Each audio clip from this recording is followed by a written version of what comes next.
अस्सलाम वालेकुम स्टूडेंट्स, आज का हमारा टॉपिक अलजबरे पे है और डिफरेंशिएट कैसे करना है किसी भी इक्वेशन को, डेरिवेटिव कैसे लेते हैं, इंटीग्रेट कैसे करते हैं। इसके अलावा लिमिट्स के हवाले से हमारा आज का टॉपिक है। तो लास्ट टाइम हमारी बात हो रही थी पाई के हवाले से, तो पहले हम उसको क्लियर कर लेते हैं कि पाई जो है वो उनकी वैल्यू कैसे दी जाएगी। पाई ओवर 2 हमने आंसर लिया था तो इसका आंसर 0 नहीं आया था, जबकि कॉस पाई बाई 2 जो है वो 0 के इक्वल होता है।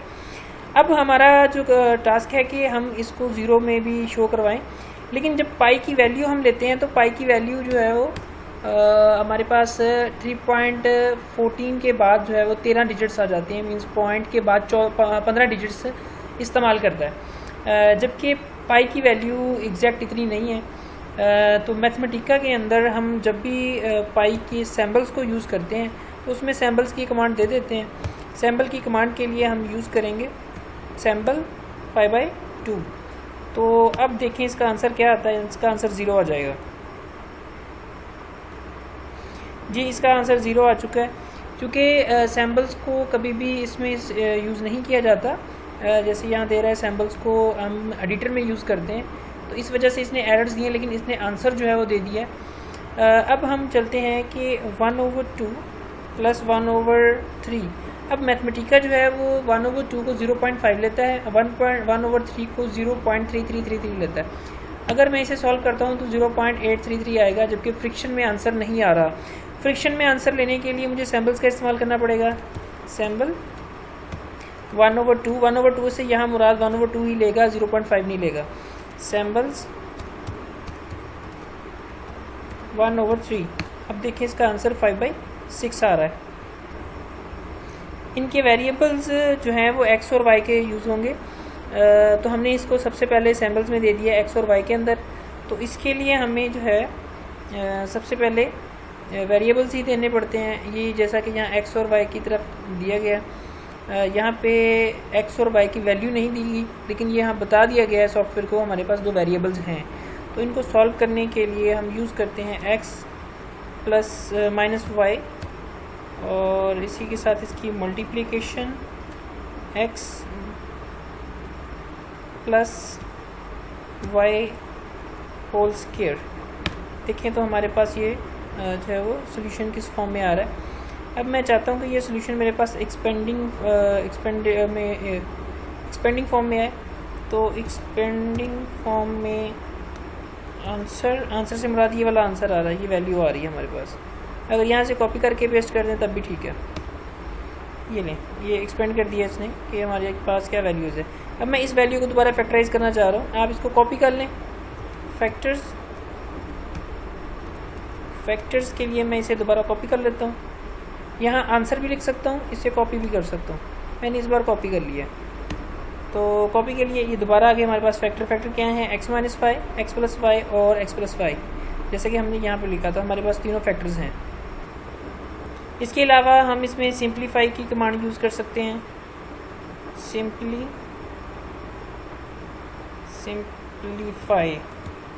सिंप्लीफाई के अंदर मैं कोई भी वैल्यू दे देता हूँ, x raise to power 3 minus y raise to power 3, और मैं इनके साथ ब्रैकेट लगा देता हूँ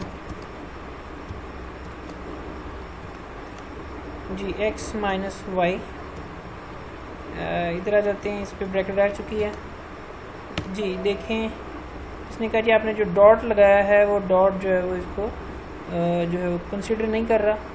तो इसकी अच्छा हाँ, एक और बात यहाँ पे देखें मेरे पास कमांड को दुरुस्त करने के लिए। तो यहाँ एक एरर आया, तो इसको मैंने दोबारा नहीं लिखना है इस वैल्यू को, इसकी एडिटिंग करनी है। तो एडिटिंग इसकी यहाँ पे नहीं की जा सकती। यहाँ एडिटिंग इस जो मैंने कमांड लिखी होती है वो इसमें सेव हो जाती है। तो उस कमांड को कैसे लेके आना है, मैंने कीबोर्ड से अपर एरो का जो की है वो क्लिक की है, उसके साथ ये मेरे पास आ गया। ये देखिए दोबारा सारा कुछ लिखा आ गया। मैंने ये डॉट को ख़त्म किया, ये मैंने जो है वो स्टार लगाया, ये लें, अब मेरे पास इसका सोल्यूशन आ गया। देखिए सिंप्लीफाई इसने किया है, लेकिन जो सॉफ्टवेयर ने अपनी मर्ज़ी से किया है उसने वही काम किया है। तो इसके लिए मुझे फिर एक्सपेंड फॉर्म जो है वो यूज़ करनी पड़ेगी, कमांड यूज़ करनी पड़ेगी। इसके अलावा मैंने अगर अपने इस सिस्टम के अंदर इक्वेशन को सॉल्व करना है तो इक्वेशन के लिए मेथड यूज़ करते हैं सॉल्व हम इक्वेशन लिखेंगे x raise to power 2 minus 2 asterisk x minus 4 is equal to 0 comma x with respect to x solve करें। तो इसने एरर दिया, आपने इक्वल क्यों लगाया है? ओके, हम इसका इक्वल जो है वो ख़त्म कर देते हैं। क्या कहता है हमें? तो इसने हमें इसके सोल्यूशन दे दिए हैं। अच्छा, एक तो ये तरीका है, एक इसका हम एडिटर से यूज़ करते हैं, इसको एडिटर से। तो मैं ये सारा आपका रिमूव कर देता हूँ, ये मैंने साफ़ कर दिया। इसके अलावा मैं इसमें क्लियर ऑल कर देता हूँ, तो ये मेरे सारे वेरिएबल जो हैं वो रिमूव हो चुके हैं। एडिटर कहाँ से लेना है? अब इक्वेशन को सॉल्व करने के लिए, बहुत सारी चीज़ों को सॉल्व करने के लिए जो है वो एडिटर का ही इस्तेमाल किया जाता है। ये तो सिंपली एक या दो पार्ट को सॉल्व करने के लिए आप कमांड विंडो यूज़ करते हैं, अदरवाइज़ जो है वो आपने कमांड विंडो का इस्तेमाल नहीं करना होता, आप बल्कि एडिटर्स का इस्तेमाल करते हैं। तो एडिटर्स के स्टार्ट में मैंने कहा था कि सबसे पहले 3 लाइनें लिख लें CLC, उसके अलावा क्लियर ऑल,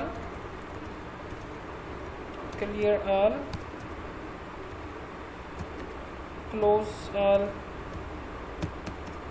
अच्छा, उसके बाद जो है वो हम यूज़ करते हैं। तो सबसे पहले सैम्बल्स बता देते हैं।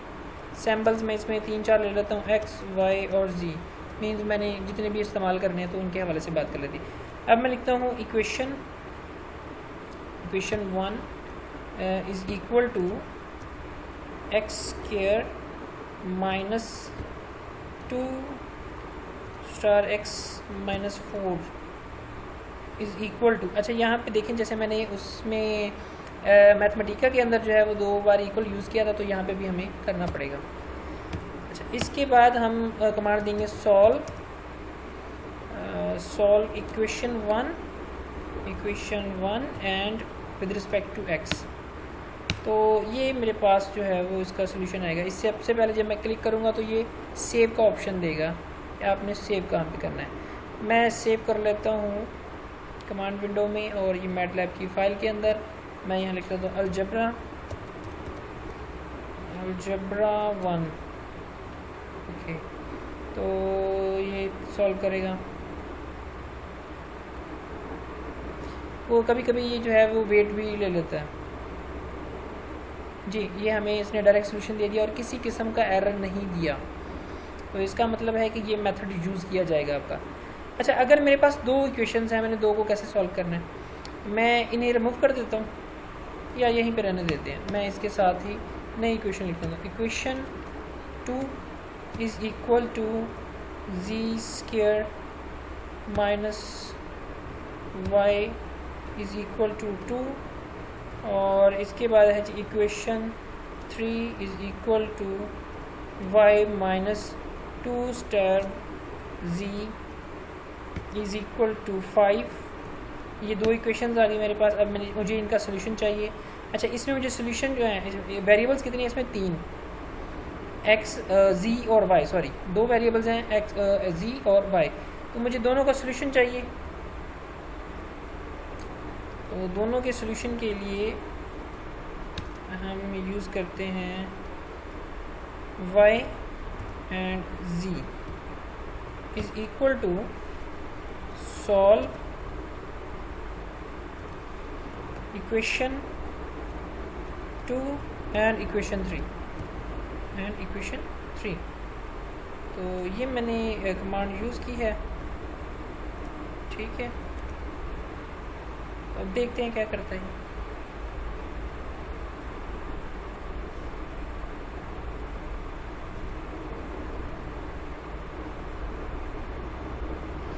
जी, इसने मुझे दोनों का आंसर्स दे दिए हैं, जैसा कि स्क्रीन पर नज़र आ रहा है।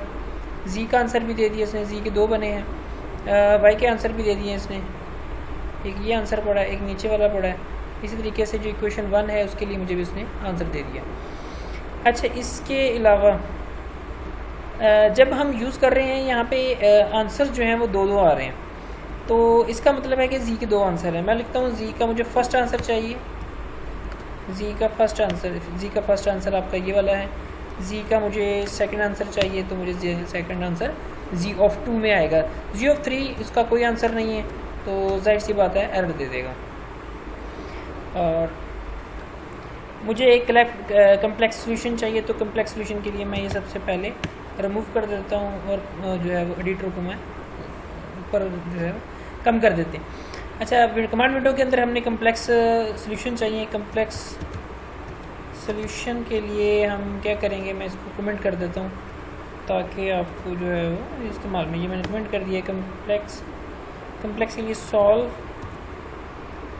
किस चीज़ का सोल्यूशन चाहिए मुझे, x square plus 2 star of x plus 2 is equal to 0। ये मैंने वो क्वेश्चन लिखी जिसके सोल्यूशन कम्प्लेक्स आते हैं।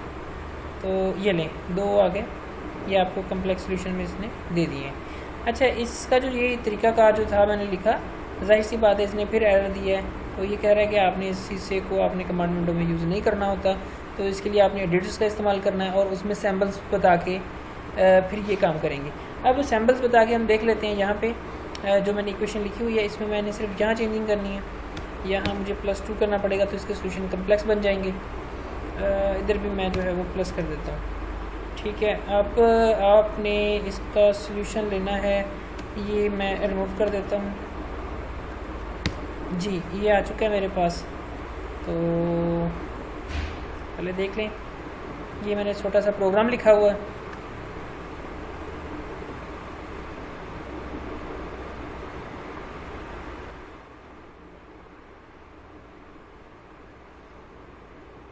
ये लें, ये हमारे पास इसके आंसर्स आ चुके हैं।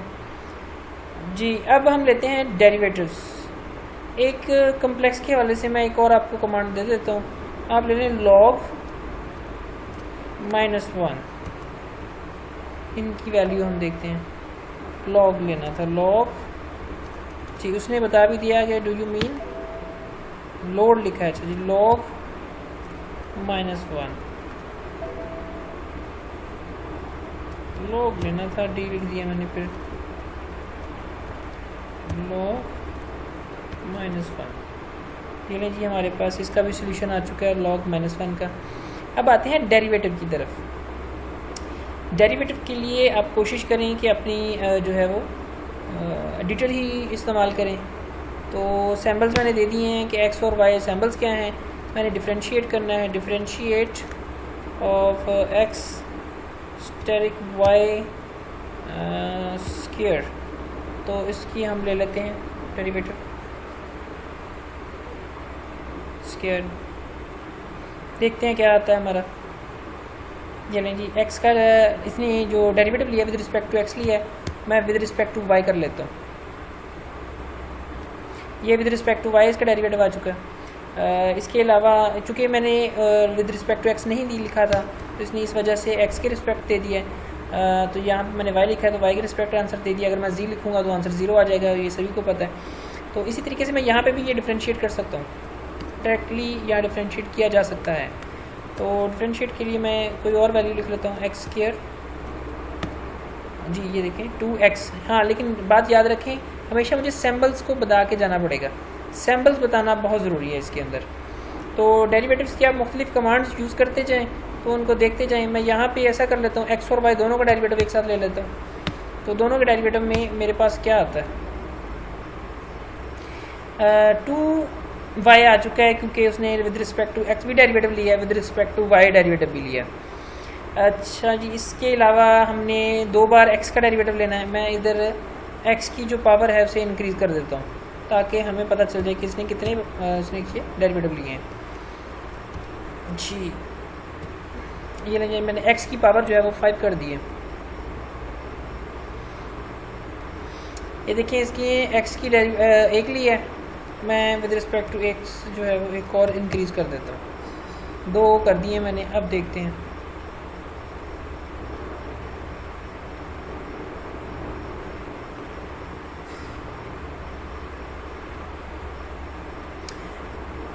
जी ये देख लें, ये डेरिवेटिव आपका आ चुका है। अच्छा, इसके अलावा एक और तरीका होता है कि हमने पहले फंक्शन को डिफ़ाइन करना है। यहाँ पे मैंने अभी तक नहीं बताया कि फंक्शन कैसे डिफ़ाइन किया जाता है।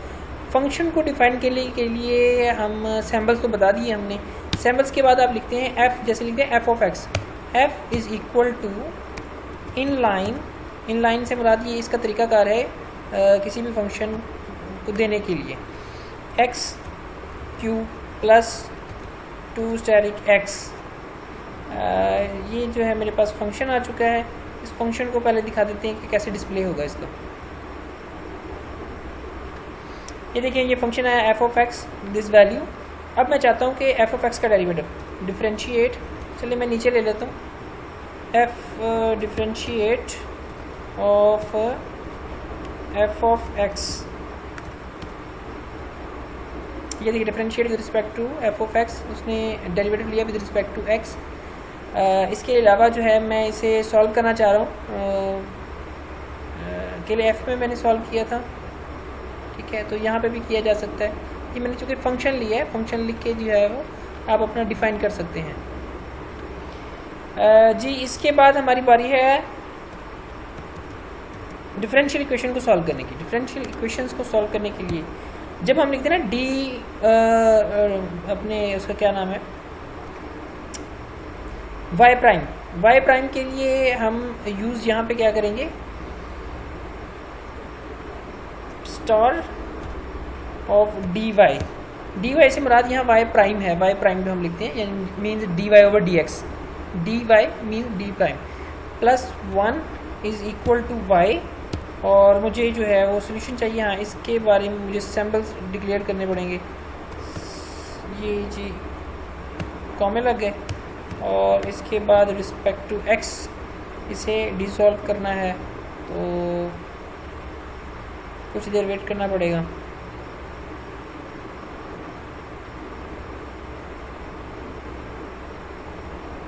ओके दोबारा करना पड़ेगा हमें। Dissolve x star of d y plus 1 is equal to y of double prime of x. जी डू यू मीन, अच्छा कोई गलती की हमने डी, जी देखते हैं क्या करता है। जी ये देखें सी कांस्टेंट है, C1 कांस्टेंट है, x प्लस वाई, इसका सोल्यूशन आ गया मेरे पास। तो ये मेरे पास डिफरेंशियल इक्वेशन को सॉल्व किया इसने। इसके अलावा अच्छा ये y की वैल्यू आई है, y is equal to x C1 या C1x प्लस 1। अब आते हैं हम इंटीग्रेशन के ऊपर। इंटीग्रेशन इसकी आसान है, बिल्कुल डेरिवेटिव की तरह हम लेंगे। मैं लिखता हूँ एक्स ऑफ एक्स स्क्वायर, तो एक्स स्क्वायर की इंटीग्रेशन करनी है विद रिस्पेक्ट टू एक्स, तो ये आ गई x3 ओवर 3। ओवर 3 से मुराद पावर 3 नहीं है, पावर के ऊपर 3 नहीं है, मीन्स एक्स स्क्वायर ओवर 3 है ओवरऑल वैल्यू के। अब मैं इसे लिमिटिंग वैल्यू लेना चाहता हूँ, इंटीग्रेशन के ऊपर लिमिट लगाना चाह रहा हूँ। एक्स स्क्वायर ऑफ 0 ऑफ 1, जी 1 ओवर 3 इसका आंसर आ चुका है। इसके अलावा इसे एक और तरीके से लिखा जा सकता है कि जहाँ मैंने 0 1 लिया, यहाँ अगर वेरिएबल ज़्यादा होते यहाँ पे एक्स स्क्वायर की जगह वाई भी होता तो मुझे यहाँ एक्स मेंशन करना पड़ता, तो इसका भी आंसर वैसे ही आएगा जैसे पहली वाली वैल्यू का आएगा। इसके अलावा एक और हम ले लेते हैं integration of exponential function e x p, exponential function of minus x raise square x raise to power 4 0 to 1 value, and answer is gamma function in gamma function. ये लें, ये इसका सोल्यूशन आ चुका है। तो इसके अलावा इसके तरीकाकार क्या यूज़ करते हैं, जैसे हमने यहाँ पे सैम्पल्स यूज़ किए हैं, आपने इधर फंक्शन यूज़ किया तो फंक्शन की इंटीग्रेशन कर लें। अगर यहाँ पे आपने इक्वेशन लिखी है, इक्वेशन लिखने का मैंने आपको तरीका बता दिया है, अब उसको लेके वो डायरेक्ट सॉल्व कर लें, इंटीग्रेट कर लें। और हम आते हैं लिमिट्स के ऊपर, सिर्फ लिमिट्स का इस्तेमाल कैसे किया जाएगा। तो लिमिट्स के ऊपर सैम्पल्स हमने डिक्लेयर कर दिए हैं। अब लिमिट मैं लिख देता हूँ, लिमिट ऑफ साइन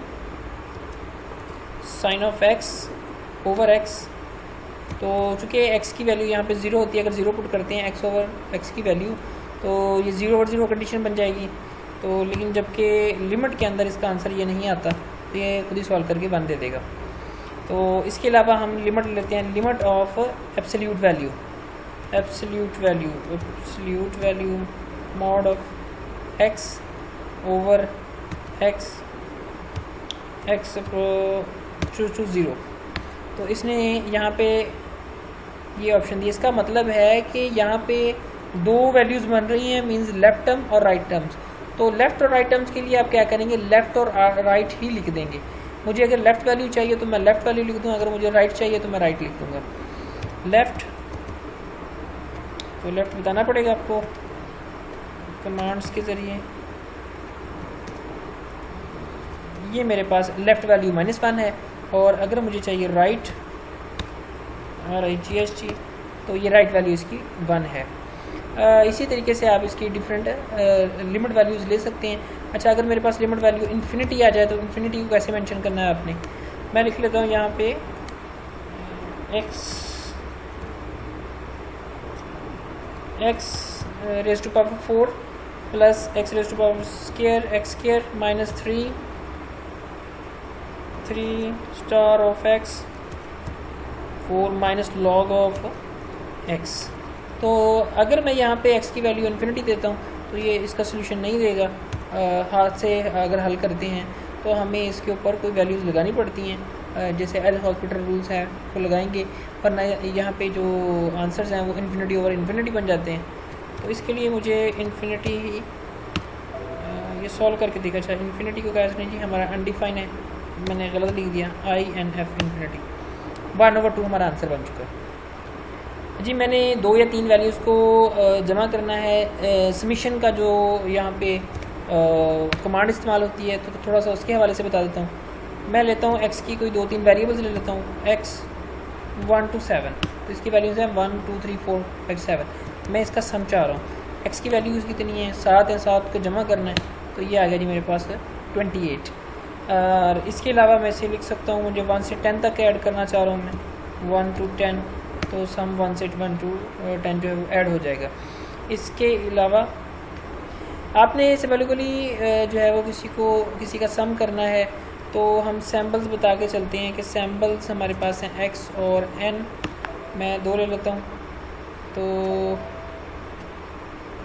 सैम्बल्स आना था जी, इसने इसको सैम्बल्स को खुद ही ऐड कर लिया है x और n की फॉर्म में। अब मैं चाहता हूँ सैम्बल सम, मैं x का सम चाह रहा हूँ 1 से n तक, तो ये मेरे पास फार्मूला बना के दे देगा खुद ही। ये देखिए इसने फार्मूला बना दिया है सैम्बल सम्स के हवाले से। इसके अलावा एक और यूज़ करके देख लेते हैं, सैम्बल्स हम x ही ले लेते हैं, ठीक है, हमारे पास सैम्बल सेव हैं पहले से। Symbol sum 1/k minus 1/k plus 1 to n। Do you mean k? Okay, k symbols नहीं था हमारे पास, तो मुझे बताना पड़ेगा के बारे में, वेरिएबल के बारे में। सैम्बल x नहीं k और n, तो इसको हम स्टॉप कर देते हैं यहाँ पे, ठीक है जी। अब ये इसको सॉल्व करके दे देगा। ओके जी, अल्लाह हाफिज़। मेरा ख्याल है कि अब आपका मैथमेटिक्स के हवाले से, कोर्स के हवाले से हमारा कोर्स ख़त्म हो चुका है। अगर हम आगे करेंगे तो फिर न्यूमेरिकल सॉल्यूशन की जो मेथड्स हैं वो यहाँ पे सॉल्व करने की कोशिश करेंगे। तो अल्लाह हाफिज़, बेस्ट ऑफ लक।